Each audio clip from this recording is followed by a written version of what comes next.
আসসালামু আলাইকুম। নবম দশম শ্রেণীর প্রিয় শিক্ষার্থী, সাজিদ এডুকেয়ারে তোমাদের সবাইকে শুভেচ্ছা এবং স্বাগতম। এই ক্লাসে অনুশীলনী 7-এর 10 নম্বর সমস্যাটি সমাধান করব। 10 নম্বরে ক, খ, গ তিনটি সমস্যা দেওয়া আছে। এই তিনটি সমস্যা সমাধান করতে হবে এই যে এখানে একটি উদ্দীপক দেওয়া আছে, এই উদ্দীপকের সাহায্যে। এখানে কি লেখা আছে? একটি অনুক্রমের n তম পদ un সমান 1/n হলে ক নাম্বারের এই শর্ত থেকে n এর মান কিরূপ হবে তা নির্ণয় করতে হবে, এবং খ নাম্বারে এখানে যে শর্ত দেওয়া আছে এই শর্ত অনুসারে n এর মান কিরূপ হবে, এবং গ নাম্বারে কি লেখা আছে? un এর প্রান্তীয় মান সম্পর্কে কি বলা যায় n এর মান যথেষ্ট বড় হলে। এই তিনটি সমস্যার সমাধান করতে হবে এই যে এখানে যে n তম পদ দেওয়া আছে এই n তম পদের সাহায্যে। প্রথমে আমরা ক নাম্বার সমস্যাটি সমাধান করব। এই যে এখানে যে n তম পদটি দেওয়া আছে এই n তম পদটি তোমাদের লিখে নিতে হবে। দেওয়া আছে n তম পদ সমান un সমান 1/n, এবং ক নাম্বারে কি লেখা আছে? un less than tan inverse 5, un less than tan inverse 5। এখন এই যে এখানে যে un এর মান দেওয়া আছে 1/n, এই মানটা এখানে বসিয়ে দিতে হবে, আর এটাকে ইনভার্স মুক্ত করতে হবে। un এর মান কত? 1/n লেস দেন, এটাকে আমরা যদি ইনভার্স মুক্ত করি, তোমরা সাধারণ গণিত 4th অধ্যায় সূচকের গাণিতিক সমস্যাগুলো তোমরা নিশ্চয়ই সমাধান করা শিখেছ। সূচক সম্পর্কে আমরা কি জানি? a ইনভার্স থাকলে 1/a লিখতে হয়, a ইনভার্স 2 থাকলে কি লিখতে হয়? 1/a², a ইনভার্স 3 থাকলে 1/aq। এখানে কি আছে? tan ইনভার্স 5, তাহলে এটা হবে 10⁵। এখন আর গুণন করতে হবে, এই n এর সাথে 1 ইন্টু করতে হবে, আর এই মানের সাথে এই 1টা ইন্টু করতে হবে। প্রথমে আমরা n এর সাথে এই মানটা ইন্টু করব। আমরা যখন n এর সাথে এই মানটা ইন্টু করব তখন nটা এই পাশে চলে যাবে, আবার এই মানের সাথে যখন এই মানটা ইন্টু করব তখন এই মানটা এই পাশে চলে যাবে। তাহলে আমরা ইন্টু করে নেই, এই 1 এর সাথে এটা ইন্টু করলে কি হবে? 10⁵ হবে।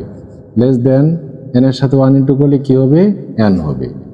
nটা সামনে থাকবে, আমরা nটাকে সামনে লিখি, সুতরাং n গ্রেটার দেন 10⁵।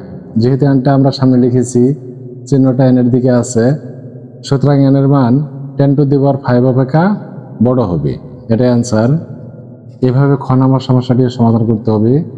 খ নাম্বারের জন্য এটা লিখতে হবে যেভাবে লেখা আছে, অর্থাৎ তিনটা সমস্যার সমাধান করার জন্য এটা লাগবে। এরপরে এবং লিখতে হবে, অর্থাৎ খ নাম্বারে যা লেখা আছে সেটা লিখতে হবে। এই যেটা লিখতে হবে un greater than tan inverse 5। un এর মান কত? 1/10, un বাদ দিয়ে আমরা 1/n লিখলাম। তারপরে গ্রেটার দেন, এটাকে আমরা ইনভার্স মুক্ত করি, 1/10⁵ হবে। এখন এটার সাথে এটা ইন্টু হবে, আর এটার সাথে এটা ইন্টু হবে। তাহলে 1 এর সাথে যদি আমরা এটাকে ইন্টু করি তাহলে কি হবে? 10⁵ হবে। তারপরে গ্রেটার দেন চিহ্ন দিতে হবে, এই n এর সাথে 1 ইন্টু হয়ে nটা ডান পাশে চলে যাবে। এখন nটাকে সামনে নিয়ে আসতে হবে, n লেস দেন 10⁵।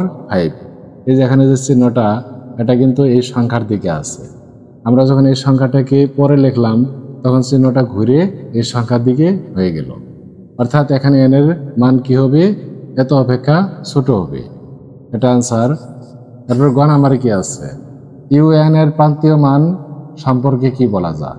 আমরা যদি কয়েকটা মান বসাই, n সমান 1 2 3 4 এভাবে যদি আমরা কয়েকটা মান বসাই তাহলে আমরা সহজেই বুঝতে পারবো। প্রথমে আমাদের এই যেটা লিখে নিতে হবে, n তম পদ un সমান 1/n। এরপর লিখতে হবে n সমান 1 হলে u1 সমান কত হবে? 1/1 হবে। 1কে 1 দিয়ে ভাগ করলে কত হবে? 1 হবে। আবার n সমান 2 হলে u2 সমান কত হবে? এই যে এখানে u এর সাথে যে n আছে, n এর স্থানে আমরা 2 বসিয়ে দিলাম, আবার এখানে 1 বসিয়েছি, তাহলে এখানে হবে কত? 1/2। 1কে 2 দিয়ে ভাগ করলে কত হবে? 0.5 হবে। আবার আমরা যদি 3 বসাই তাহলে মানটা আরও কমে আসবে। আমরা যখন n সমান 1 বসিয়েছি তখন 1 হয়েছে, আবার যখন n সমান 2 বসিয়েছি তখন মানটা 0.5 হয়েছে, অর্থাৎ কমে এসেছে। এখন আমরা যদি n সমান 3 বসাই তাহলে এই মানটা আরও কমে আসবে। এখন আমরা যদি n এর যথেষ্ট বড় মান বসাই তাহলে কীরকম হবে? আমরা এরকমভাবে ডট ডট দিয়ে এইভাবে লিখব, n ইনফিনিটিভ হলে, অর্থাৎ যথেষ্ট হলে, তাহলে ইউ ইনফিনিটিভ সমান কী হবে? 1/, ইনফিনিটিভ হবে, এবং এখান থেকে পাওয়া যাবে 0। 1কে ইনফিনিটিভ দিয়ে ভাগ করলে এখানে 0 পাওয়া যাবে, অর্থাৎ n এর মান যথেষ্ট বড় হলে ইউএন এর প্রান্তীয় মান হবে 0। এভাবে লিখতে হবে, n এর মান যথেষ্ট বড় হলে ইউএন এর প্রান্তীয় মান 0 হবে। আশা করি শিক্ষার্থী বন্ধুরা সমস্যাগুলোর সমাধান তোমরা বুঝতে পেরেছ। সবাইকে ধন্যবাদ জানিয়ে ক্লাসটি এখানে শেষ করছি। খোদা হাফেজ, আসসালামু আলাইকুম।